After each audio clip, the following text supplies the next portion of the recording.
জলসা। নমস্কার, সুপ্রভাত। আমরা চলে এসেছি সকালের জলসার আরও একটা নতুন এপিসোড নিয়ে। এখন ভরা বসন্ত, চারপাশ ফুলে ফুলে ঢাকা এবং সাথে সাথেই গাছে সবুজের সমারোহ। এই বসন্ত আমাদের শেখায় নতুন করে বাঁচতে এবং নতুন করে ভালোবাসতে। কিন্তু ঠিক এই সময় আমরা আজকে এমন একজন অতিথিকে নিয়ে বসেছি যিনি আলোচনা করবেন আমাদের মনের কিছু জটিল বিষয় নিয়ে। আর প্রকৃতি যেমন রহস্যময়, গভীর, মানুষের মনও ঠিক একইভাবে রহস্যময়। তার মনে যেরকম একদিকে আছে আলো অনেকটা, ঠিক একইভাবে ছায়াও আমরা দেখতে পাই। আর আজকে যিনি আমাদের মধ্যে উপস্থিত আছেন, তিনি মানুষের মনের সেই ছায়ার দিকটি নিয়ে আলোকপাত করবেন, আলোচনা করবেন। দিদিকে স্বাগত জানাই আমাদের স্টুডিওয়ে।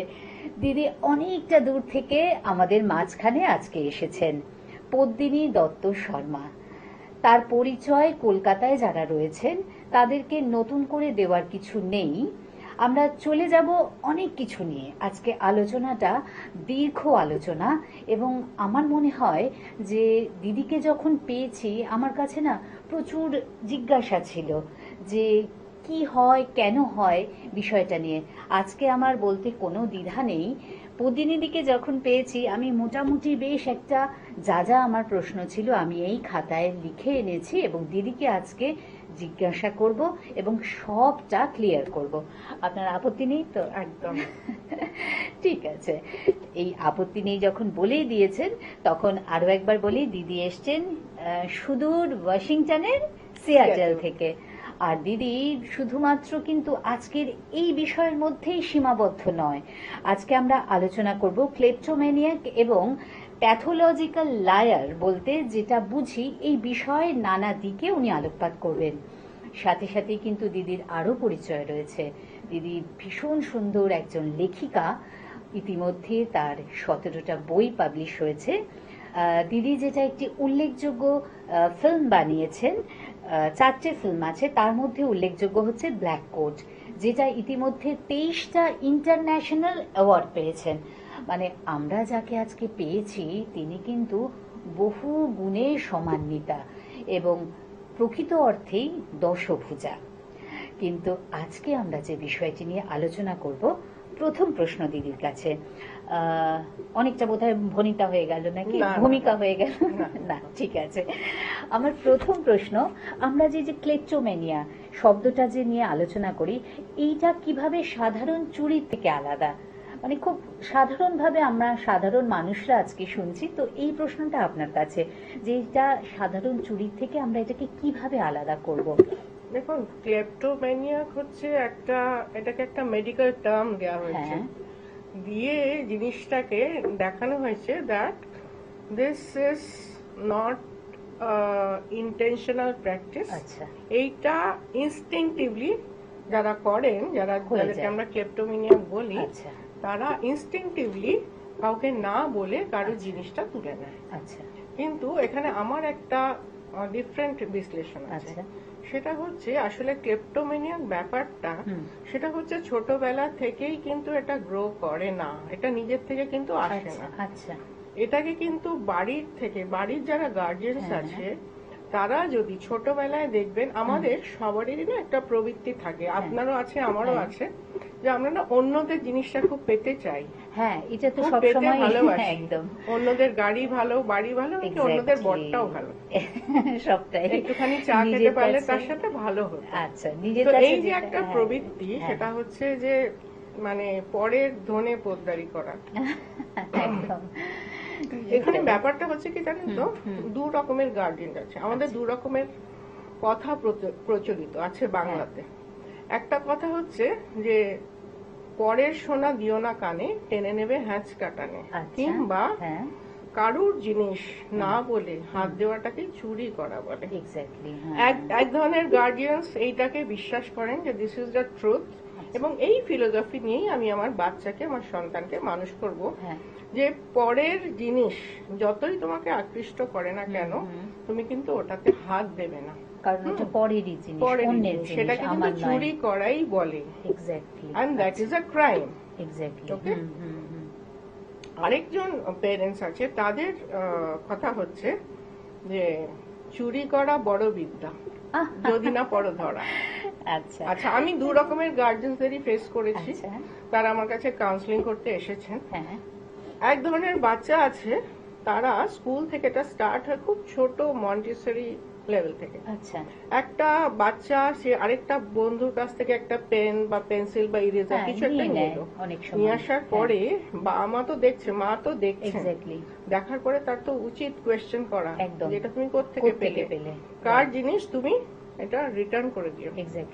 আরেকজন পেরেন্টস আমি দেখেছি এরকম, আমি তাদের নামও বলতে পারি, বলা উচিত হবে না, তারা বলছেন বহুত আচ্ছা কিয়া বেটা, শাবাশ বেটা, ऐसे लेते आया करो, हमको खरीदना नहीं पड़ेगा। আচ্ছা, এরকম বাবা মাও আছেন, গার্জেন আছেন। So what is happening is they are encouraging you to steal. ওহো, আচ্ছা আচ্ছা আচ্ছা। তো যখন ছোটবেলা থেকেই আমার চুরি করা প্রবৃত্তি হয়ে যাবে, এবং যখন আমি মনে করব যেটার জন্য আমি বাহবা পাচ্ছি, ও তখন তো খুব স্বাভাবিকভাবেই তাদের মনে হবে যে এটা কোনো অপরাধের মধ্যেই পড়ে না। এবং এখান থেকে কি হয়, এখান থেকে যেহেতু ওরা বাড়ির থেকে একটা কোনো পানিশমেন্ট পায় না, উল্টো এনকারেজমেন্ট পায়, and they think they are heroes kind of, তখন কি হয়, তখন এই প্র্যাকটিসটা তারা বড় বেলাতেও চালিয়ে। আর একটা জিনিস, এইগুলোর সাথেই এই যে প্যাথোলজিক্যাল লাইন, মানে আমরা যখন, মানে বাচ্চাটি যখন আসছে, তখন অনেক সময় হয় যে যদি গার্জেন খুব করছে, যে তাকে ফোর্স করছে যে তুমি এটা কোত্থেকে পেয়েছো, সে ইনস্টিংক্টলি বলে দেয় যে এর বা আমাকে দিয়েছে বা কিছু, মানে এই টার্মস গুলো কি খুব মানে কাছাকাছি ভীষণ, বোথ আর কানেক্টেড। কেননা যে বাচ্চাটা চুরি করছে তার ভেতর থেকে তার একটা ইনস্টিংক্ট তৈরি হয়ে যায়, যখন আমি একটা জিনিসটা তুলে আমার পেন্সিল বক্সে ভরছি আপনার ওখান থেকে নিয়ে, তখনই কিন্তু আমি জানি that if I am questioned what would be my answer. Okay, তো আমি অলরেডি কিন্তু রাস্তা দিয়ে আস্তে আস্তে I have made up my mind যে আমি কি বলবো, একটা ব্যাকআপ প্ল্যান তৈরি হয়ে যায়। তখন আমি ওকে কি বলছি, না না মা, এটা আমি কারোর থেকে আনিনি গো, আজকে আমি ইরেজার নিয়ে যেতে ভুলে গেছিলাম না, ওই বন্ধুটা আমাকে দিয়েছে। আচ্ছা, এখানে আরেকটা যেটা আমার প্রশ্ন, এই যে ক্লেপটোম্যানিয়া বা প্যাথোলজিক্যাল লাইং, এটা কি কোনো ইম্পালস কন্ট্রোল ডিসঅর্ডার, নাকি এগুলোর আরো গভীর একটা মানসিক সমস্যা বা মানসিক সমস্যার লক্ষণ বলে আপনার মনে হয়? এটা কি মানসিক সমস্যা? আমার মানে মানসিক সমস্যা নয়, এটা সম্পূর্ণ ডিপেন্ড করে পেরেন্টসদের উপরে, গার্ডিয়ানদের উপরে। তারা ছোটবেলা থেকে আপনাকে যেইভাবে গ্রুমিং করবেন আপনি সেইভাবেই হবেন, এবং পরবর্তীকালে কিন্তু আপনার এই প্রবৃত্তিটা দিনে দিনে বেড়ে যাবে। বিকজ আপনি জানছেন কি, যে আমার মিথ্যেটা কেউ ধরতে পারছে না, I am a very big storyteller, I am a successful storyteller, I can lie, I can cheat, I can steal. Okay, তো সেটা হচ্ছে এই প্রবৃত্তিটা আস্তে আস্তে না বড় হতে থাকে। আমি এরকম মানুষ, তাদের কাছে কোথাও মনে হয় না যে এটা কোনো অস্বাভাবিক আচরণ, গিল্টটা কাজ করে না, এটা কাজ করে, এটা একটা সেন্স অফ স্যাটিসফ্যাকশন কাজ করে অন দ্য কন্ট্রারি। এবং কি হয়, আমি এরকম মানুষজনদের দেখেছি, তাদের নাম যদি আমি এখানে বলি আপনারা চেনেন তাদের সবাইকে, তারা খুব ফেমাস, তারা টেলিভিশনে প্রায় দেখেন। তারা এরকম মানুষ আছে, আমাকে জিজ্ঞেস করছে যে তুই লিপস্টিকও কিনিস? লিপস্টিক কেউ কেনে নাকি আবার? ও আচ্ছা, লিপস্টিক নেওয়াই যায় কারোর থেকে? কারোর থেকে না, মানে যেটা আমার কোনো শোপিস, আমি কারোর বাড়িতে গেলাম, আমি শোপিসটা ব্যাগে করে নিয়ে এলাম, আচ্ছা ঠিক আছে, আমি দোকানে গেলাম, এরকম তারা ধরা পড়েছে। যখন তারা ধরা পড়ছে, এরকম মানুষ আমার সাথে গিয়ে আমি খুব এম্বারেসিং সিচুয়েশনে পড়েছি, তারা একটা জিনিস ব্যাগে ধরে নিয়েছে, তাদের যখন সিকিউরিটি জিজ্ঞেস করছে, তখন তিনি বলছেন আপনি জানেন আমি কে, আমি একজন এত বড় celebrity, should I call the police for harassing me? উনি বলছেন আবার, আচ্ছা, because she is accustomed to this. It has nothing to do with pathology. This is a grooming. ভেতর থেকে ছোটবেলা থেকে জানে যে I have the right, this is my right to possess. আমার যা ভালো লাগবে আমি সেটা পাবো। আজকে যদি আপনার বয়ফ্রেন্ডকে আমার ভালো লাগে, আমি জানো তার প্রকারেণ আমি নেব। আপনার লেখাটা আপনার ভালো লাগলে আমি সেটা আমার, এটা খুব মারাত্মক প্রবণতা। হ্যাঁ হ্যাঁ, এন্ড দিস লাইং যেটাকে বলে, এই যে এটার জন্য কিন্তু নানা রকম টেস্ট আছে, লাই ডিটেক্টর টেস্ট আছে, যেটা আমরা বিদেশে ভীষণ ভাবে ইউজ করা হয়। লাই ডিটেক্টর টেস্টে কিন্তু যারা এই ধরনের কথা বলে, এটা প্যাথোলজিক্যাল লায়ার। যখন আপনার লাই ডিটেক্টর টেস্ট করা হয়, তখন কিন্তু কার্ভস গুলো অন্যরকম হয়, বিকজ আপনার হার্ট প্যালপিটেশন বেড়ে যায়। আমরা তো এটা খুব মানে আপনি বলছেন বিদেশে এটা করি, তো আমরা তো এটা খুব জানি যে হার্ডকোর ক্রিমিনালদের ক্ষেত্রে ইন্ডিয়াতে ইউজ করা হয়, মানে কিন্তু এখন ওরা নিজেকে এমন ভাবেই অভ্যস্ত করে নিয়েছে না, লাই ডিটেক্টর টেস্টও ফেল করে যাচ্ছে। আচ্ছা, আমার এটা কোথাও মনে হচ্ছে যে তার কি তাহলে কি তার সঙ্গে এই যে সেলফ রেসপেক্টের ব্যাপারটা যেটা, যে তার কি সেটা কোথায় কম আছে? মানে আমি যদি একজন সেলফ রেসপেক্ট আমার থাকে, আমি কি পারবো যে ওই মোবাইলটা ভালো লাগছে আমি নিয়ে নেবো? আমার তো হাত দিতেও কুণ্ঠা বোধ হবে। আচ্ছা, তাদের কি এই বোধটাই নেই তাহলে সেলফ রেসপেক্ট? না না, আমি আপনার বাড়িতে গেছি, আমার বেশ ভালো লাগছে, আপনার হাজবেন্ডের সঙ্গে কথা বলতে বলতে, লোকটা তো বেশ ভালো, তো ফোন নাম্বারটা দিন, প্রথমে দাদাই বললাম বা স্যারই বললাম, then I start picking up the topic, এবং I feel a sense of joy, a sense of victory. ও, যে আমি ছিনিয়ে নিতে পারলাম। হ্যাঁ, আপনার ওখান থেকে শো পিসটা আমি নিয়ে এলাম, দোকান থেকে যে আমি একটা শো পিস তুলে নিয়ে আসলাম, এবং scot free, I am not caught. Okay, তো that gives me a sense of joy, sense of pride, because that is how I have been tutored from my childhood. Beta acha kiya. আচ্ছা, মানে আমাকে কেউ ধরতেও পারলো না, আমি কত বড় মানে নিতে পারলাম। মানে এটা দেখেছি যে ছোটদের ক্ষেত্রে হয় যে বাচ্চার টিফিন চুরি করে খেলাম, যে আরেকজনের, মানে বড়দের ক্ষেত্রে এটা তাহলে ছোট থেকেই তো বড় ওই হ্যাবিটটা তো চেঞ্জ করে না, তখন সেটা ধরেই নেয় না যে এটা আমার, this is a part of my system। হ্যাঁ, মানে এর সঙ্গে কোনো তাহলে মানে খারাপ লাগা ভালো লাগা এই ব্যাপারটা না, যুক্তই নয়। তাহলে যদি ধরুন সেলফ রেসপেক্টেড থাকতো, আমি একটা ডিফারেন্ট পয়েন্ট, তো আমাদের ফিল্ম ইন্ডাস্ট্রিতে, আমাদের বলিউডে বেশিরভাগ আপনি দেখবেন সোকল হিরোইনরা, they are all involved, they are all married to a married person. তো তারা কিন্তু এই যে সংসারটা যে ভাঙছে, do they have any self respect? Don't have any guilt feeling। একটা মেয়ে হয়ে আরেকটা মেয়ের সংসারটা ভেঙে দিচ্ছে, এবং তারা যে খুব বড় বড় পোস্টে আছে, তারা খুব বড় বড় নায়িকা, তারা খুব বড় বড় অ্যাওয়ার্ডস পাচ্ছে, তাহলে লজ্জা কোথায়? লজ্জা নেই, একদমই লজ্জা নেই। আর এটা সত্যি কথা। এবং তারপরে হচ্ছে আপনি যেটা আরেকটা কথা বললেন, সেটা হচ্ছে and they know how to lie। আমি জানি, আমি যখন বম্বেতে ছিলাম, আমার সাথে লোখন্ডওয়ালাতে আমার ফ্রেন্ড, আমি I to share the apartment, আমি ওখানে ওয়ার্কশপ করতে যেতাম। ওর বিশাল বড় গার্মেন্টের ফ্যাক্টরি ছিল, ওকে একজন অ্যাপ্রোচ করলো, খুব गरीब ঘরের মেয়ে, गुजराती, मेरे पास पहनने के कपड़े नहीं है, मेरे ऑडिशन के लिए रहने की जगह नहीं है, रहने को देगी? आ जाओ। চলে এলো। আচ্ছা, দিনের পর দিন তার হাজবেন্ডের সাথে করে, then one fine day okay ওর হাজবেন্ড বললো, তোমার আর আমার মধ্যে ঠিক it's not jelling, it's not happening. তো হোয়াট ইজ সেলফ রেসপেক্ট? তাদেরকে তো সমাজ তাদের দিয়ে ফিতে কাটাচ্ছে, তাদেরকে চিফ গেস্ট করছে, মানে সবটা জেনেও করছে। মানে আমার না, এটা আমি জানি না, আমি এই টপিক থেকে আলাদা সরে যাচ্ছি, যে আপনিও বলছেন দেখে, আমার এটা কোথাও মনে হয় যে আমি যখন জানি যে ওই ব্যক্তিটি যে এইরকম আচরণ করে, বা এই ব্যক্তিটি এই ধরনের আচরণে অভ্যস্ত, তারপরে আশেপাশের লোকজন তাকে কি করে রেসপেক্টটা দেয়, এই প্রশ্নটা আমার। এরকমও আপনাকে ক্লেপ্টোম্যানিক শুধু এক ধরনের হয় না।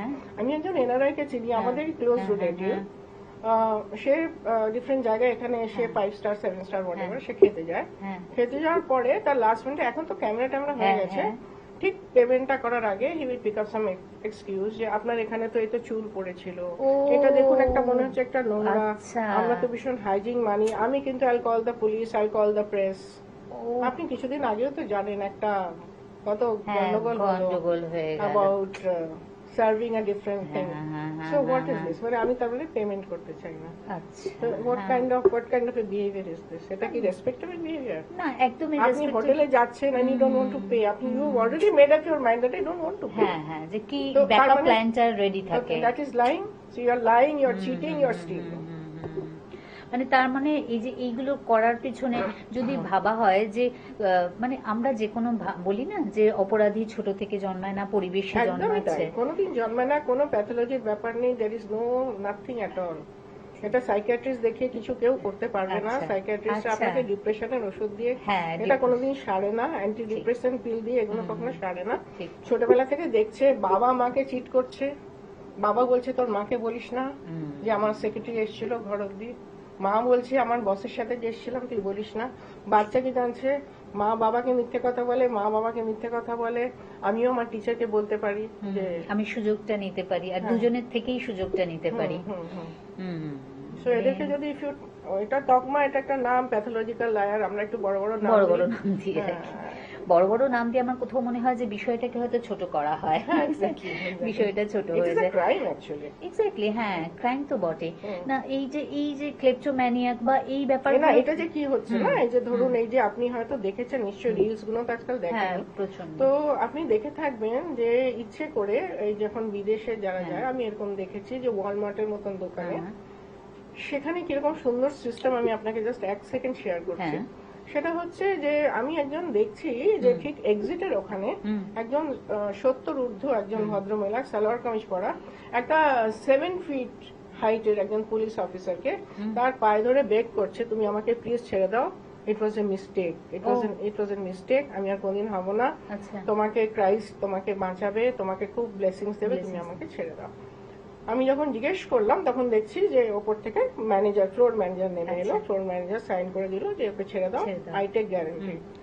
Floor manager happens to be my neighbour, okay, শন। আমি শনকে জিজ্ঞেস করলাম কি ব্যাপার গো, কি হলো? বললো তুমি আমার রুমে এসো, auntie you come to my room but don't say a word. তো আমি ওর রুমে গেলাম, আমাকে বললো যে আমি তোমাকে কফি দেবো, চুপচাপ খাবে, খালি শুনবে।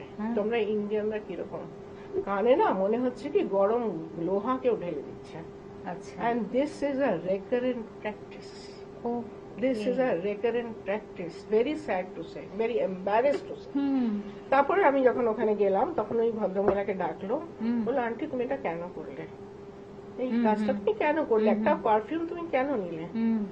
ভদ্রমহিলা বললেন যে আমার মেয়ে হচ্ছে ডক্টর, ওকে, আমি অলরেডি $150 এর শপিং করা আমার হয়ে গেছিল, তখন যখন আমি আমার মেয়েকে ফোন করলাম যে তুমি এসে আমাকে পিক আপ করে নিয়ে যাও, she told me mama I have 2 more patients, তুমি আরেকটা চক্কর মারো।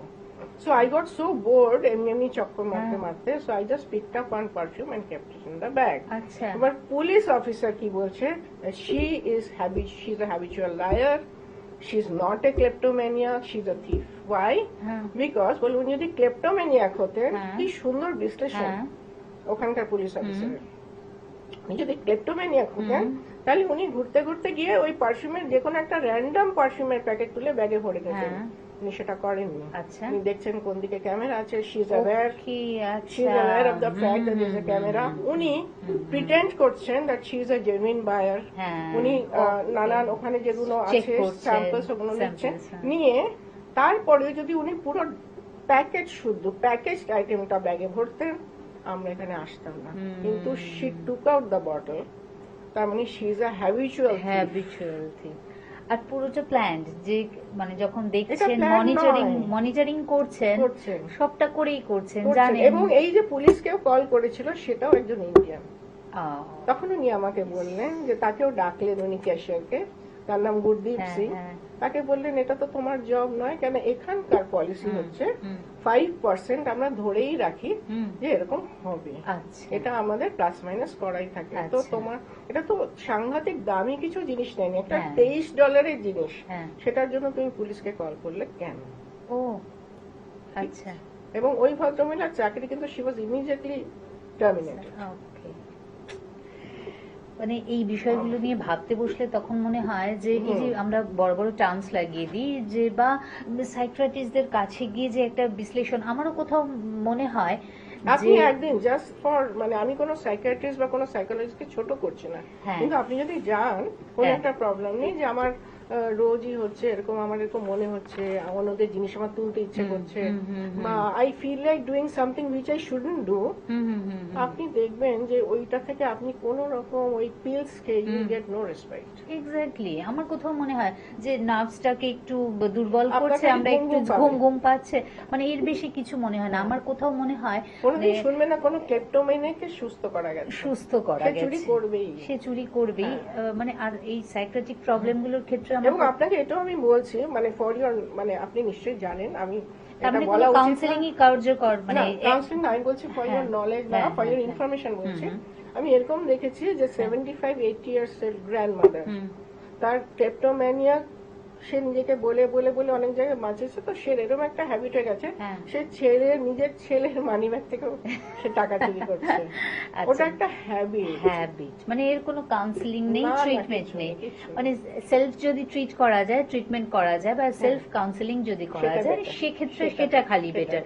মানে খুবই একটা সমস্যার ব্যাপার, মানে আমরা অনেক সময় এই টার্মস গুলো ইউজ করি আর বলি ঠিক আছে চলো একটা সাইকিয়াট্রিস্ট। আমাদের সবারই কিন্তু এই প্রবণতা আছে, মিথ্যা কথা কিন্তু আমরা খুব সুন্দর বলতে পারি, আমরা সবাই ডিপেন্ড করে সবাই বলি কোনো না কোনো ক্ষেত্রে, depending on the seriousness of the affair, নিজেকে বাঁচানোর জন্য। হ্যাঁ সেটাই, আমি এটা করেছি, but my intention was something else, বা এটা কোনো হার্ম করছে না, যখন এরকম একটা মানে নিজেকে আশ্বস্ত করা আর কি।